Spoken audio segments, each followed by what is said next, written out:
Bom dia a todos. É um enorme prazer eu tê-lo aqui nessa palestra de Pixel a Projetos, entregando a metodologia STEAM na produção visual.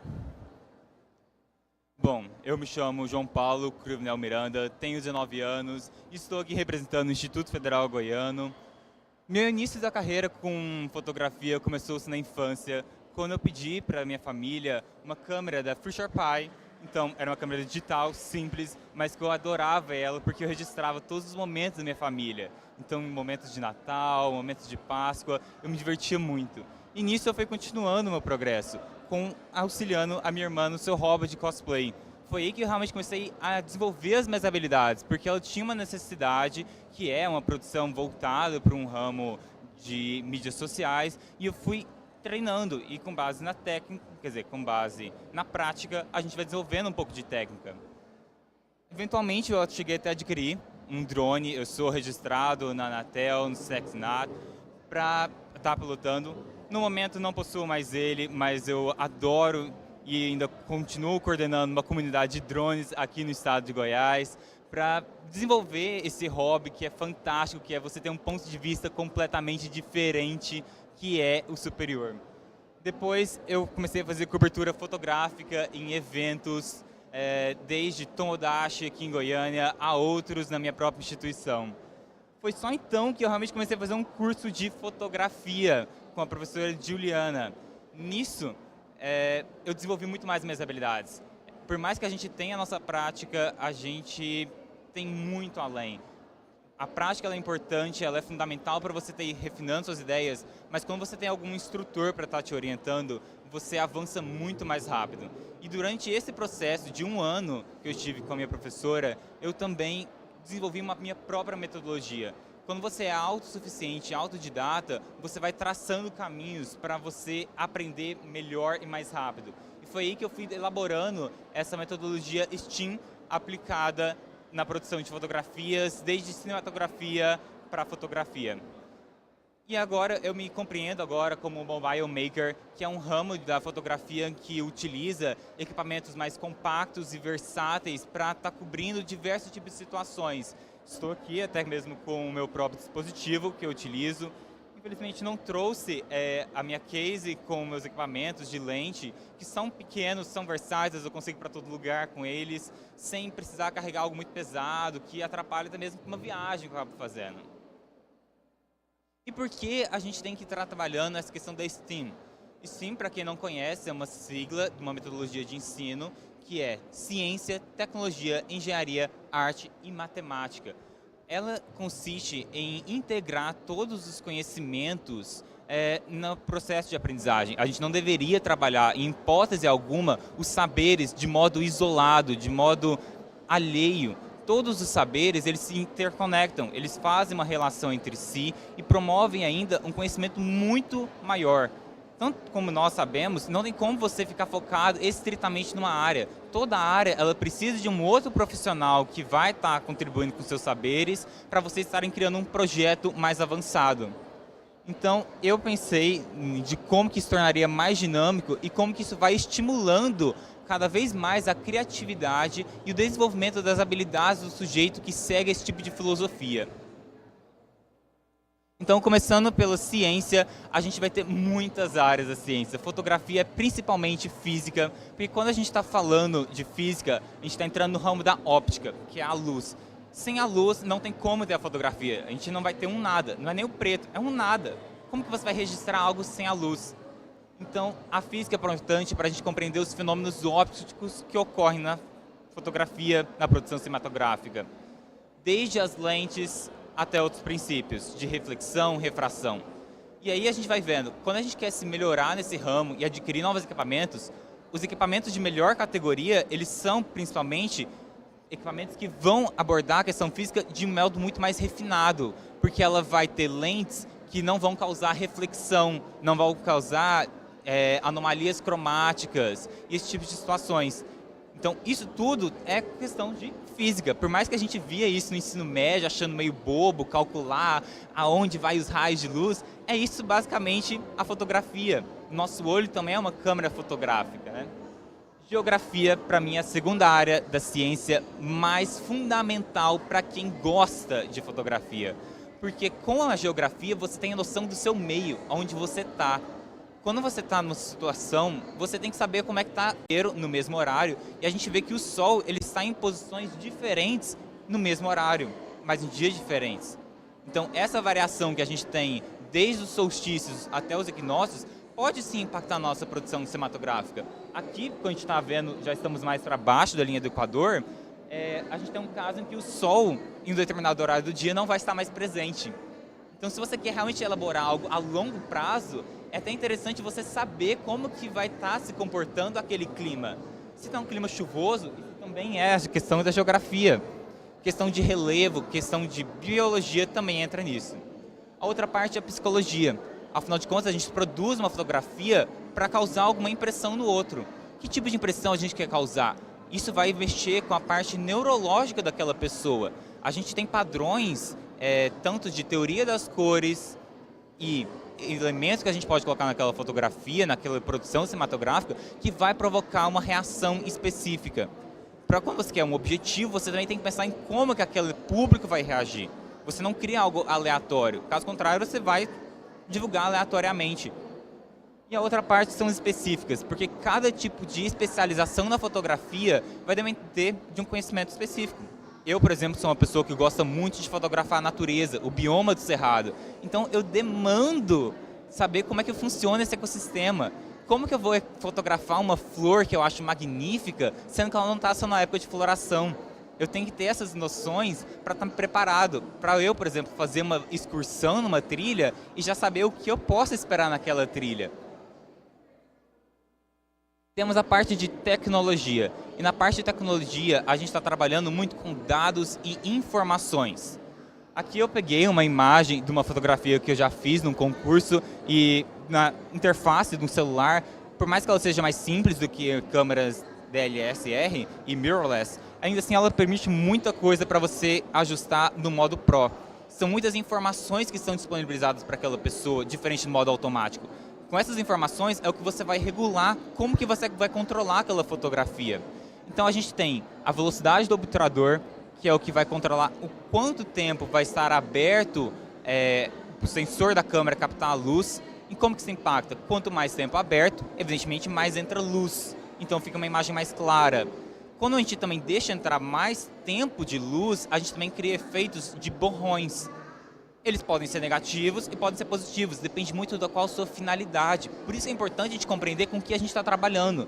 Se a gente não compreende o que a gente está trabalhando, a gente fica refém de coisas aleatórias. Mas quando a gente tem uma noção, a gente molda aquilo para ser vantajoso para nós. Numa situação que a gente está numa cachoeira, é muito interessante a gente aumentar um pouco a velocidade do obturador para a gente fazer o efeito de véu de noiva, que é um efeito extremamente elogiado, em que a água ela fica com um borrão suave. Agora, se a gente quiser também pegar o mesmo efeito de água e congelar uma gota que está pingando no chão ou num lago, a gente coloca uma velocidade do obturador muito mais elevada, porque vai ser um instante muito pequeno e aí vai captar melhor, com mais nitidez aquela situação.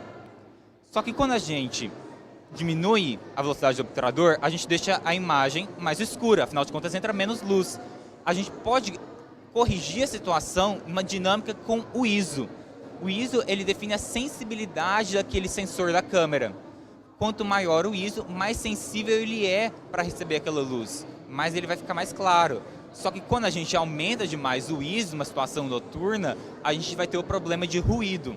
A maioria das vezes esse ruído ele não é tão vantajoso, por mais que a gente tenha movimentos, correntes que gostam de uma coisa mais analógica, naquele filtro granulado, aí é interessante a gente utilizar um ISO mais alto. Ele já fica naturalmente com algo mais granulado.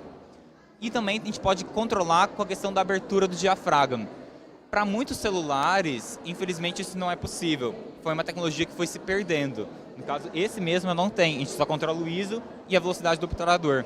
Mas celulares mais avançados, que são voltados para o público fotógrafo e até mesmo, obviamente, as câmeras fotográficas, elas têm o controle de quão aberto vai estar o diafragma. Muito bacana o diafragma, não para controlar a questão da luz, mas controlar uma questão de foco. Quando você está com o diafragma muito aberto, você vai deixar tudo mais nítido, mais borrado no caso. E quando a gente fecha o diafragma, a gente foca ele no sujeito principal. Então a gente tem uma profundidade de campo menor. É bacana quando a gente quer dar evidência para aquela situação e criar um efeito 3D naquela foto, não ficar aquela foto plana demais. Quando os objetos no fundo não são tão interessantes, é bacana a gente diminuir o diafragma. E por fim, a gente tem o histograma, que ele aparece também no modo Pro, que muitas pessoas vão pensar que é apenas um monte de montanhas que ficam dançando, mas ele é crucial para você depois lidar com a edição daquela imagem. Isso daqui é um dado que você tem que saber interpretar. A gente tem do lado esquerdo do histograma os valores em tons mais escuros, tonalidades mais escuras. Então, se esse histograma ele estiver todo jogado para o lado esquerdo, a gente vai ter uma imagem totalmente escura, com pontos pretos verdadeiros. Então, na hora de você editar, não importa o quanto você aumente a claridade, a exposição posteriormente, aquilo vai ficar preto. No máximo vai ficar um cinza esquisito, então não é muito bom. Ou tem um lado oposto, quando a gente vai para o lado direito, significa que a gente está com realces muito grandes, ou seja, uma claridade muito elevada. Então, essa claridade é muito difícil para a gente abaixá-la depois, fica sempre aquele ponto estourado, esquisito. Agora a gente tem a parte da engenharia. Eu sou da engenharia química e nisso a gente trabalha, de modo geral, em todas as engenharias, como resolver problemas. Essa é a função do engenheiro. E vai se especializando. Eu sou engenheiro químico, então vou focar em processos de produção química, vou resolver dilemas daquela situação. Mas a engenharia ela também está presente na parte da produção fotográfica. Como ela visa sanar as necessidades de um projeto, ela vai criar equipamentos, funções para aquilo. Então eu trouxe aqui uma foto do cineasta mundialmente famoso, James Cameron, que no seu segundo filme de Avatar, ele teve que pedir para eles produzirem uma câmera fotográfica própria, porque a situação, o projeto megalomaníaco dele demandava algo com condições extremas, embaixo d'água, com ótima resolução, uma profundidade 3D surreal. Então eles tiveram que produzir uma máquina só para aquele filme.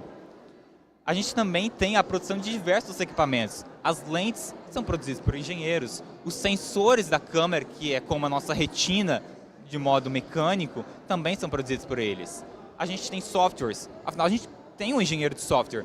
Como que vai lidar com aqueles dados recebidos pela luz no sensor? A gente tem no nosso organismo, biologia, fazendo um paralelo com a fotografia, de que chega nos cones e bastonetes, e eles vão ser interpretados pelo cérebro.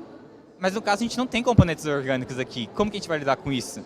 Esses metadados são controlados por softwares. Tanto que a gente tem câmeras fotográficas e celulares em que se você fotografar com as mesmas configurações, você vê que o pós-processamento automático daquela imagem é um pouco diferente. A gente tem famoso, né, que o iPhone ele deixa a tonalidade um pouco mais amarela, um pouco mais quente. Então a gente tem o Xiaomi, que ele tem um pouco mais vintage, com a parceria da Leica, que é uma empresa de engenharia para câmeras, sobretudo para lentes. A gente tem equalizadores, que para a parte da mobile photography, a gente precisa muito deles para ter um controle mais fluido do movimento, ficar algo mais suave. Temos a questão da iluminação e captação de áudio. Os equipamentos de áudio e visuais que a gente tem aqui são questões de engenharia. Afinal de contas, se a gente desligar esses holofotes que estão iluminando a minha agora, vai ficar um rosto escuro, enquanto que a gente vai ter um contraste muito forte do painel de LED atrás. Então a gente está vendo que a questão da luz, ela está presente de muitos modos. E a gente precisa ter essa noção da física, a gente precisa ter noção dos equipamentos que a gente está utilizando. Se a gente está comprando equipamento, a gente tem que conhecer como é que funciona o princípio dele. Senão você vai comprar algo e posteriormente você vai se frustrar com ele, porque ele não vai corresponder às suas necessidades. A gente tem a questão de arte, e eu trouxe a citação de David Bordwell, que eu acho que é um cineasta também fantástico, em que ele diz: o estilo é o uso sistemático e significativo de técnicas cinematográficas em um filme que captura imagens através de uma lente, manipulada ou não, para expressar ideias ou contar histórias. Quando eu fiquei sabendo dessa frase dele, isso para mim é a essência, é o resumo para a metodologia STEAM. A gente está vendo aqui que é algo sistemático. Quando a gente está trabalhando com a arte, por mais que a gente tenha um certo movimento filosófico antigo de que é racionalidade, emoção como algo distinto, eles se conectam. Afinal de contas, eu estou lidando com algo criativo do título de humanas, mas eu estou usando conhecimentos da biologia. Também sou um profissional da engenharia de exatas. Então, é interconectado. Não existe rixa e rivalidades. Pelo contrário, quando a gente coopera, a gente tem algo muito melhor. Então, quando a gente tem um sistema, a gente tem um norte, uma orientação. Você vai trilhar aquilo de modo mais objetivo, com um objetivo, né? Um programa para aquilo. Quando você tem um programa, você também cria estratégias. Isso torna muito mais prático. Quando a gente está criando um filme, você não cria de modo aleatório, vou pegar a minha câmera e vou fazer aquilo. Você vai pensar. Por mais que a gente não coloque no papel, é evidentemente bom a gente pôr, porque é algo que exige uma complexidade muito grande e a gente não consegue lidar com todas essas informações na nossa cabeça, a gente cria um briefing de vídeo ou até mesmo um briefing de ensaio fotográfico.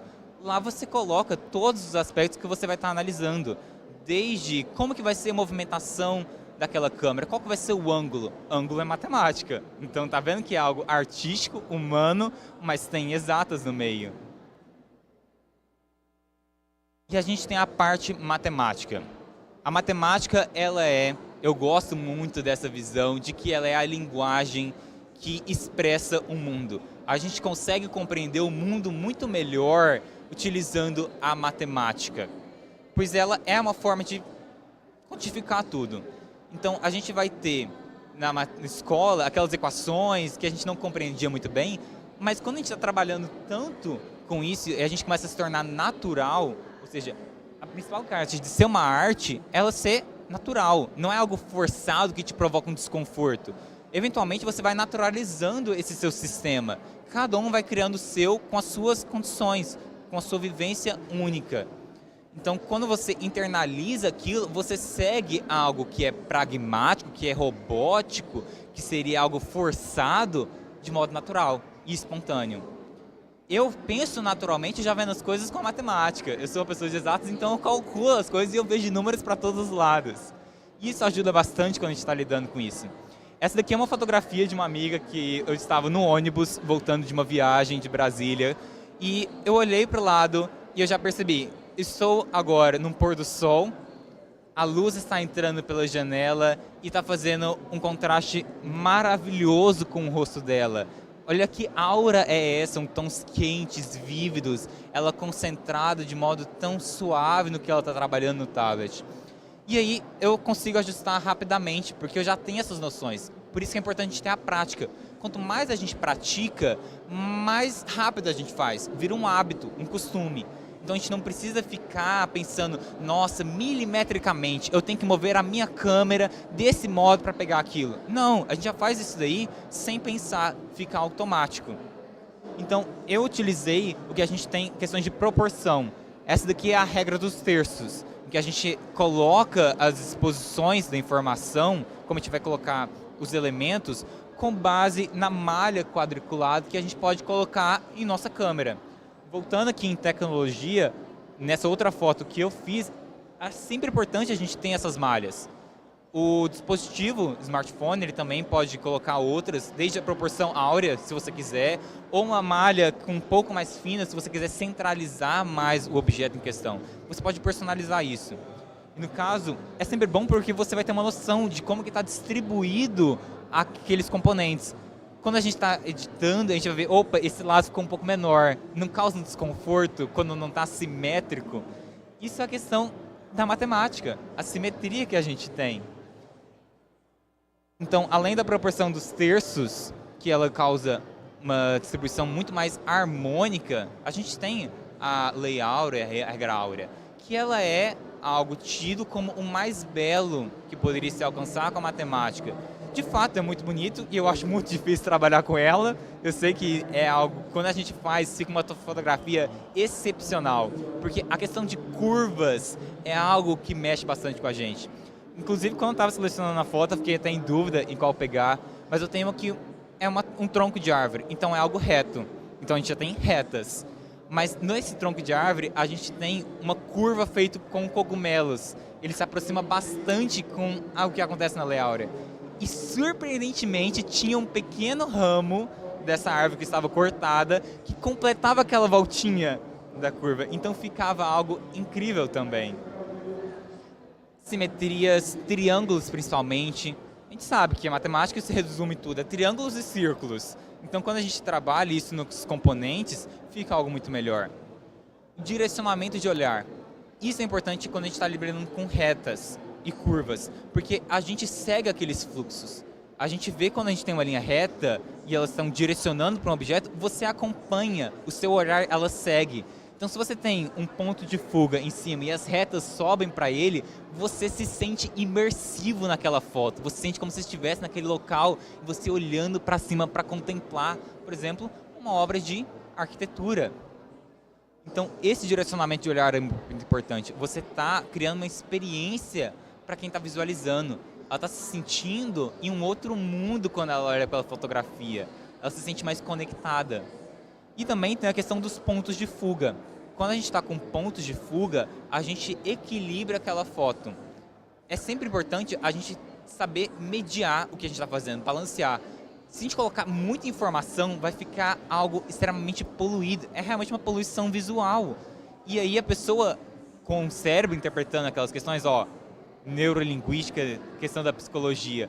Quando a gente está com muitas informações, aquele cérebro fica sobrecarregado. Ele não consegue focar no que está acontecendo aqui. E a pessoa fica cansada. E se a pessoa está cansada, é o sinônimo de desconforto. Você quer provocar desconforto na sua foto? Acho que quando a gente tem poluição visual, não é muito o intuito. A não ser que você queira fazer uma crítica ao capitalismo tardio e ao excesso de propagandas que a gente tem. Então, dependendo do nosso interesse, tudo pode ser conivente ou não. Mas na maioria das vezes não é tanto, porque fica algo mais equilibrado. E esse é o principal distingue, o meio que vai separar as águas de quem é um fotógrafo mais amador e de quem é um fotógrafo mais experiente. A gente tem que saber dosar. A gente está fazendo um retrato, não cabe tudo dentro dessa proporção de 3/4 de fotografia. Se você quer colocar demais, você acaba colocando nada. Fica a pessoa sem entender nada. Então quando a gente controla o que a gente está vendo, quando a gente coloca um foco naquilo, quando a gente coloca ela numa proporção, numa escala, com a profundidade de campo, a gente utiliza equipamentos adequados, a gente cria algo surreal e fazendo de modo aleatório. Então é um resultado aleatório. Pode ser que fique bom? Pode. Pode ser que não fique? Pode ser que também não fique. Inclusive, não falando mal apenas do modo automático, essa fotografia de perfil que eu tenho foi com o modo automático do meu telefone. Como eu tenho que fotografar na maioria das vezes sozinho, eu utilizo recursos integrados para controlar a minha câmera à distância. Com o meu próprio smartwatch, eu consigo ver qual que é o visor da minha câmera e eu coloco ele para controlar sozinho. Às vezes eu defino alguma questão, por exemplo, do foco, para ficar uma profundidade de campo melhor, mas eu falo, celular, se vire e lide com a questão da iluminação, lide com a questão da velocidade do obturador, porque eu não preciso controlar tudo. A tecnologia ela veio para auxiliar a gente. Ela não é para você ter que lidar com todas essas informações também. Tem hora que isso é impossível para a gente. Se eu quero fazer uma fotografia de vida selvagem, ou até mesmo animais de casa, às vezes não dá tempo de você pegar e vou ajustar cada parâmetro para ficar algo bonitinho. Às vezes o bicho já deu 3 piruetas lá e você já perdeu ele até do enquadramento. Eu gosto muito de fotografia de aranhas, no caso eu não coloquei nenhuma aqui, porque eu sei que algumas pessoas têm aracnofobia, mas eu gosto de aranha porque a aranha é parada, ela é quieta, então eu consigo lidar melhor, eu consigo me divertir enquanto eu faço a fotografia. Eu vou testando vários ângulos com ela. Agora, se eu for fazer uma fotografia de formiga, pelo amor de Deus, formiga é algo muito agitado, ela não para quieta, e se ela tá focando em você, é porque ela quer te atacar, ela vai te morder, vai subir em cima de você.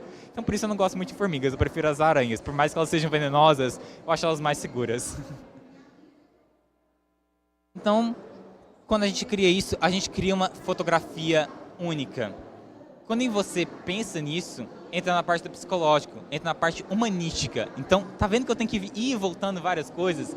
Não tem como eu analisar até mesmo a própria metodologia STEAM de modo em bloquinhos, em ordem.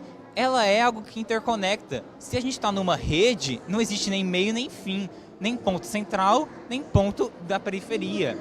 Então, quando a gente está na parte de psicologia, eu fiz aquela foto para cativar aquela pessoa, para ela se sentir confortável. não tem coisa melhor de quando a gente tem uma fotografia que realça as nossas características físicas. A gente se sente melhor consigo mesmo. Eu faço fotografia de minha pessoa, por exemplo, para acompanhar os meus treinos da academia. Então, eu faço para ver a questão muscular. Só que eu não faço uma fotografia em frente ao espelho, peguei e fui. Fica uma fotografia meio xoxa, capenga, meio esquisita. Eu adoro trabalhar com a questão da iluminação. Realmente fazer algo de estátuas gregas. Então, a gente vai ter aquele contraste que causa silhuetas muito melhores no músculo. De fato, pode ser que crie uma impressão de que é mais volumoso ou não, mas fica algo que mostra realmente o empenho que você está tendo na academia. Você fica, caraca, nessa foto de 2 meses pra cá, olha o tanto que eu aprendi de técnica, isso que eu acho bacana, e olha o tanto que o meu corpo também se desenvolveu naquilo. Então, eu gostaria, né, de encerrar. Realmente esse momento aqui, ela foi mais curta, é para dar um início, um start, para vocês terem esse pensamento, de estarem integrando todos esses conhecimentos. Agradeço bastante a atenção de todos por conta disso. Agradeço principalmente a Campus Party que me recebeu nesse evento para estar comentando sobre um hobby que eu acho magnífico, e também a minha instituição de ensino que também me motiva e que realiza concursos na minha própria faculdade, no meu campus, e que eu tenho participado em todos eles com muita empolgação. Gostaria de saber se alguém possui alguma dúvida. Eu acho que dá para fazer 1 ou 2 dúvidas nesses finais de 3 minutos. Alguém possui? Tem? Bom, eu gostaria então de passar o microfone para você. Sinta-se à vontade.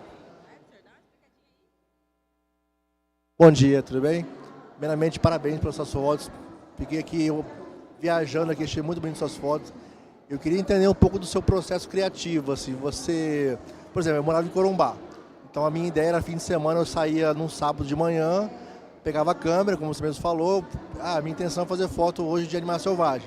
Então eu colocava ali uma velocidade aceitável para capturar, de pássaro a capivara, que são animais mais rápidos. Eu queria saber, no caso de você, qual que é a sua maior dificuldade com relação à fotografia para animais desse tipo de velocidade? Você se prepara antes, você pensa antes, ou você vai esperando que eles apareçam, assim? Você já vai para um lugar específico ou meio à sorte? Eu ia muito à sorte em Corumbá. Então a gente às vezes ia, voltava com 100 fotos, a gente tinha que ir e voltava com 2 fotos, uma da gente e a outra do carro e da rodovia, mais nada. Então eu queria saber de você, como que você faz esse preparo prévio antes de você ir para campo? Parabéns. Excelente pergunta.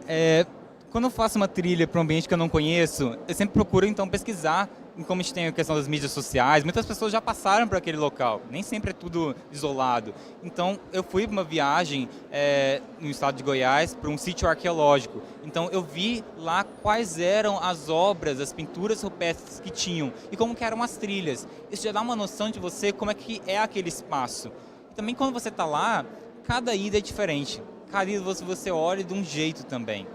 E é bom a gente sempre ter referências de fotografias, utilizar plataformas como Pinterest ou até mesmo mecanismo de buscas como o Google para você buscar referências, porque aí você já fica mais atento. Você vai estar procurando durante o seu espaço algo que se assemelha àquilo. Então, opa, eu vi uma fotografia em que ele tinha a questão das árvores, como fazer uma moldura. Então você vai ficar mais atento durante a sua trilha para você procurar aquilo.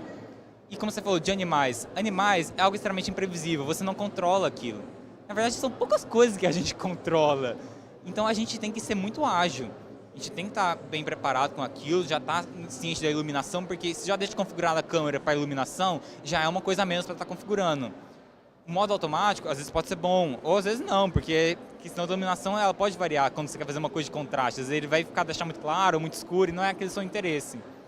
E é muitos cliques. É aquilo, eu tô com um bicho, eu faço um clique, não passo, dou um clique, não passo, dou um clique, não passo, até o animal se assustar e acabar indo embora. Porque tem alguns que são mais dóceis e permitem você chegar mais perto. Quanto mais perto, melhor. Agora, se você está lá longe, você tenta com o que tem. E aí depois, a gente vai voltar da viagem com uma galeria com 2.000 fotos e você tem que arrumar algum tempo para editar elas, selecionar elas. E cada foto ela é diferente. E a gente vai lá separando e analisando qual era o nosso intuito. E depois a gente vai na parte de arte. A arte ela é pré-produção, produção e pós-produção. Afinal de contas, a gente pode editar ela. Essa fotografia, ela foi espontânea. Eu não editei nada nela. Ela ficou com essa iluminação perfeita, sim. Agora, essa daqui, que é numa praça da minha cidade, ela não tinha essa tonalidade contrastante. Eu coloquei uma máscara amarela embaixo para realçar o pôr do sol e um azul mais forte em cima, porque aí fica mais vívido. Eu gosto de imagens mais vívidas. Isso vai de estilo. Cada pessoa vai desenvolvendo o seu.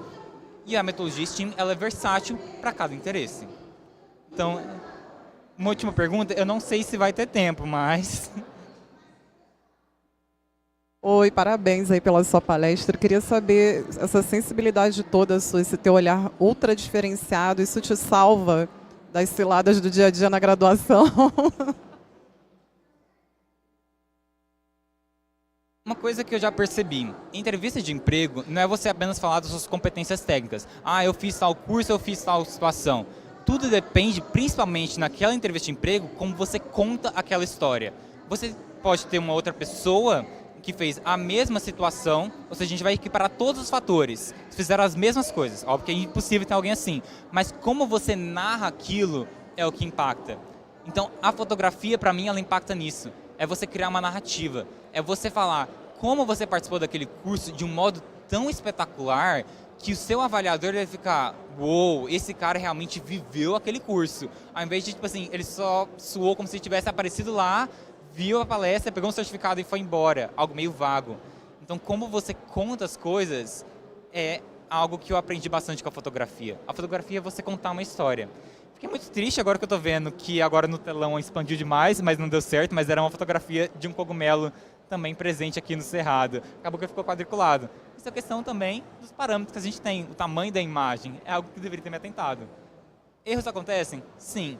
A gente vai se adaptando a eles. Não tem como você fazer algo perfeito. Pelo contrário, não existe nada perfeito.